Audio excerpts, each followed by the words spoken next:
Trop c'est trop. Nous le on est dans mairie à mais les beno benga nous ana. Beglerem le jojina ni ko a mimnya hack me nyimilo. Ni ko mnyum jesio min do hack internet di benu yakpo a haba me la jo lo to sueme. No sir. Enya ke la signe gbe ami vane mi abasi. Munyibe million game ke mi le pour anyimnya game ke mi le pour.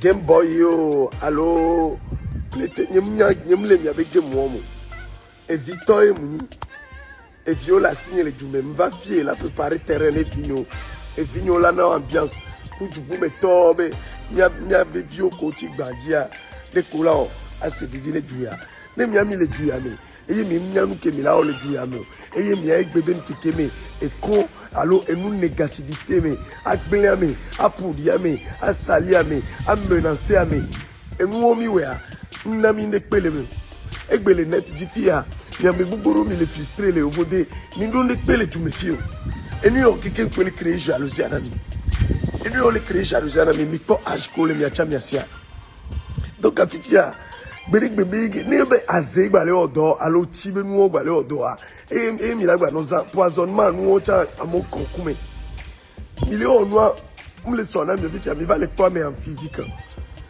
mi ko be bien no internet di mi le quoi no be blague autorité oro la donu nyame parce que nyani mateba nani en tant que responsable mien les onye me et vignolé et vigno bova vacances mais là-bas no agressé mori ne mi internet di ani arrêter l'internet di et nous kele jo l'internet di no internet di mi be yo le buzz mi be yo le game be ke gbe mi po jakito le film me va d'accord po ne mi le et nous mi magno et milano problème nous kele jo wa le normal be ma bon nous le dia dam les sûreté ne gouvernement do nous nya amoa et nous boula va to sweme mbakpo vidéo matin o vidéo be ele di buzz go là no di que no sali ano tukara no risquer à mon baby et ano désordre public nous que buzz yo nous que buzz aller rapporter et ni nyako o le vidéo mais no vidéo o takine wa munyibe o la ba no agresser vigno ori no le bon to haba be nyi nwana we haba be e so le funu mbonu o pompo na mjo ya home imam ya mega hole funu va elle est comme haba be ale nkona we après tout ça mia bobo mba porter plateau mais fie comme les menacer mais oh on a 2 millions tu vas payer ce que tu fais tu vas le payer mila rinyai abesa mela so avocat ne povito éditeur la donu nyame et nous yame blague yori et do joa me fi be jeune ça le suivre mi amo le suivre mi amodo la pon que le joine kenyi buzz benyo obe mi adunu de dio adunu ya toujours ya so mi no do me ya onu ko mi o jeune ça le pon que mi le wa kenyi des autres wo mbon kanu ya kemba po vidéo soit disabe Raoul be en vidéo be elle est lancée au toto na chino be 2000 le fia be do ko le dila au plus et du cas mon moto nous qu'on voit rien buzz le wa quoi de comme ni hoa sûreté les matin autorité au la do munyame munyore agbe kebe sese o obeni le on le net di mingbe o do conserve home et nous que jomi ko e amese me nuke amese me ne trop pa ko be blogging ne mawe obe yo mo dare be so gbere gbebe nya be yo de vio bale abete nya la home be yo le ototo enyinya ko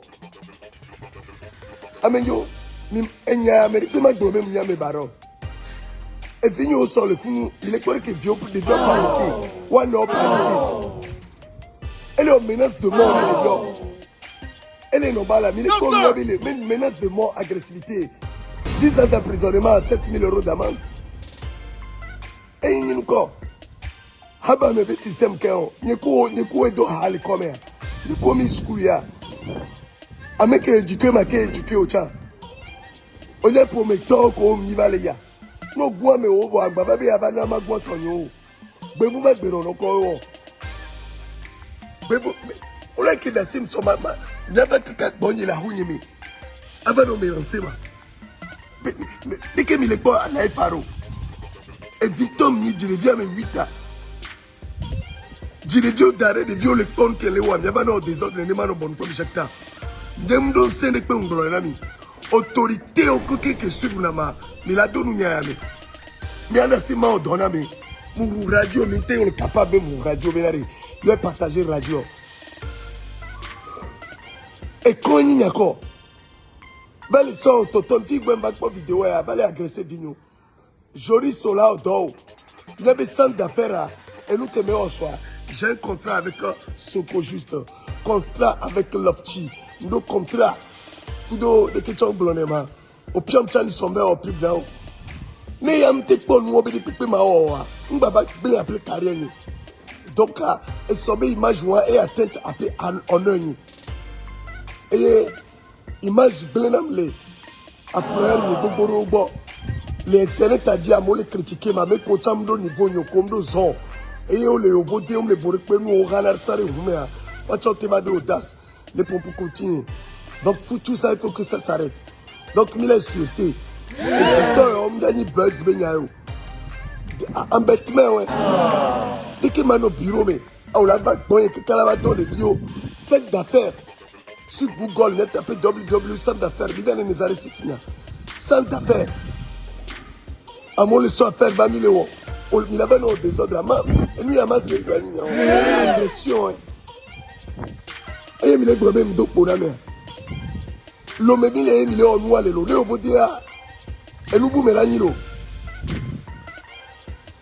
Et tu m'as dit, ah bah, mais comme il a pas de temps, il a pas de temps, là-bas, il a dit, mais il a raison. Et il y a quoi, mais ça, maintenant, on choisit nous. Alors, dès que tu as le jalousie, que le millénaire. N'étant jeune, ou même les gens, mais vous qui avez dit, les gens, fiers de vieux, vous avez dit, les cartons, mais on a pas collé les cartons, mais on a sûreté là-bas. Mais non, on les donne vite, le quoi. Ah bah, on sait qu'on le joue, à déplacer là-bas, pour la mais bah, mais là-bas, non, embêté à mer. Et il y a faux comme il est jumefié, mais il est pas noir, il est normal. Non, sir! On joue à l'internet, il dit, on va agresser à la non, sir! Il y a des gens qui ont quelqu'un qui a dit, on faut le jumefier, il n'y a pas de quoi. Non, sir! Mais il y a un là bien. Et à quel internet, il y a l'internet dit. Ah, mais ça me doit être vérifié. Ah, mais ça me doit être responsabilité. On donne des ordres, non, et ah, oui, il doit tenir, tu n'as qu'au vigno, tu dois me coller. Au chano donde, mi va le mourir, mais récupérer. J'aime les nourrir, mais tu me les nourrir, mon donc, il faut le pain à peine à me. Allons, Dadia. Non, sir! Nous qui me dit, au ménage. Et nous qui me doit me calmer, qui me tient, me doit me calmer. Mais je vais bien au Belzcoum. Je me vais bien au Belzou. Je me les jumefier au Belzou. Il y a ma vraie vie, tu n'es là. Et vous me dites, nous, ni tu carafia. Non, sir! Obéissant, obéissant. Et nous commis les gloires. Et nous, on fait les là où on dit le bon. Parce que nous, les camarades. Sûreté, dans la donne, violence domicile, puis de la traite, les jumefiers. Il nous coller arranger, mais bientôt, il va dire que là, mais bah, mais bon, donc, pour nous, il est sur honnête. Elle est normale. Non, sir! Amenyo, elle est normale. Non, sir! Nous, comme chemical, famille, comme non. Espace sur les hommes maintenant. Mi on peut vous les vieux à plaque de vous les miens bon nous comme millions. M'avait porté plainte contre atteinte à l'honneur et agressé Vigno et menacé Vigno de mort.